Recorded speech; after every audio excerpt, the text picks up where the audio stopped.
I am at the City Walk shelter, and there's a woman here who is really battling addiction. She's got a really bad background and has been really tossed to the side. And she came in tonight, and she just looked really squirrely and really upset. And I said, "Hey, how was your day?" And usually, like, she's really warm to me, and she just had a bad look on her face, and she just went to her cot, and then she comes back out, and she asked for Dylan, and he was busy, and I just said, "Well, I can help you." So I go in her room, and she's like kind of pacing back and forth, and she said, "I need to give you something." And she was really scared, but this is what she gave me. And she was shaking, and she said, "I know I'm not allowed to bring this in the building, and I'm sorry, and I'm going to give that to you. I don't want to do this. And I also am going to tell you that when I left here this morning, I smoked crack, and I need to go to rehab." And she's just so dejected. I need to be a mother. I need to be a grandmother. When I told my parents that I was in a shelter, they don't want anything to do with me, but they actually drove over here tonight just to make sure that this place existed, because I lied so much that they didn't believe that anybody would take me in and have me. And so she said, as she gave me these items, she said, "Last night you talked about peace, real peace, and this is temporary peace. This is only going to last for a minute, but I want that peace you talked about, that peace of God, and I'm going to give that to you." So I set it to the side, and I said, "Well, I'm really proud of you." She's like, "What?" And she started crying. I said, "I'm really proud of you, because you were honest. Like, I didn't look in her backpack. I didn't look in her. She could have easily just kept that." And I said, "I'm proud of you. For one, you want to give this up. And I'm proud of you for telling me what you did this morning. And I'm proud that you want to change and that you want help." And then, long story short, we go back and forth, and she let me pray with her. And I was just reminded that this is what I'm on this planet for. And I'm trying not to cry. But this job is super hard. And there's some really rough stuff that goes along with this job. All right. Seminary, ministry school, social work school does not prepare you for the amount of body fluids that go along with this job. Every kind of body fluid, every kind of, like, grown people, like using their excrement as a weapon to paint walls, just poop it wherever they want to because they're mad at you.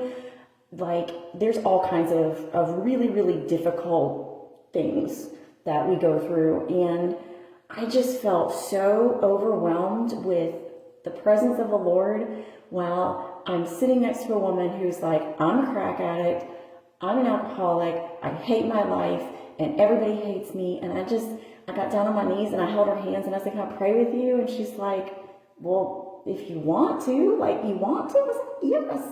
And then we just prayed, and then I said, "I love you." And she said, "You accept me. Why? And you know my background. Like, why do you accept me?" And I said, "I accept you because Jesus accepted me." And I'm just really proud that she would give this to him. And this is her sacrifice. Oh God, that stinks. I haven't drank beer in so long. That really stinks. But I know what it's like to be so depressed that you think that you need something like this, right? You need to take a pill, or you need to have a drink to calm down. So this one's for you, Jesus.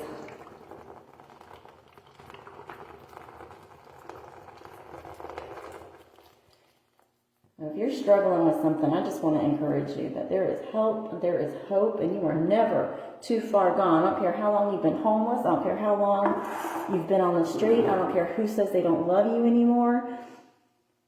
Jesus says that you are more precious than gold and rubies and diamonds or anything that this world has to offer or could produce. You are valuable, and you're so valuable that Jesus Christ gave his life for you. He shed his blood. There's nothing more precious in the universe than the blood of Jesus.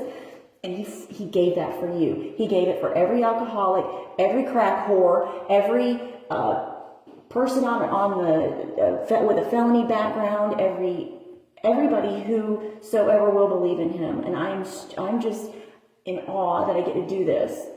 And thank you for supporting City Walk so I can be here in the middle of the night doing this. Sometimes I'm cleaning urinals and puke out of them and other stuff I'm not going to put on Facebook. But I'll tell you that what I just experienced, every single person that loves the Lord needs to be able to experience like that kind of real, raw evangelism where somebody's just come to their end of their self and they're just like, take it all. I need that God that makes you so happy. Because you know what? I need that God that makes me so happy too. I'm just so excited. So coming to you from the shelter tonight. Thank you for everybody who cooks food, everybody who donates, everybody who prays for us. Thank you very much for praying for us because we need that for our strength. And just keep my friend in prayer. I'm going to give her the name Sally. Right? It's nothing like her name, but we'll say Sally. And I just want you to pray for her tonight, that guys, that she would be freed from addiction and that she would know how valuable that she is. Thanks.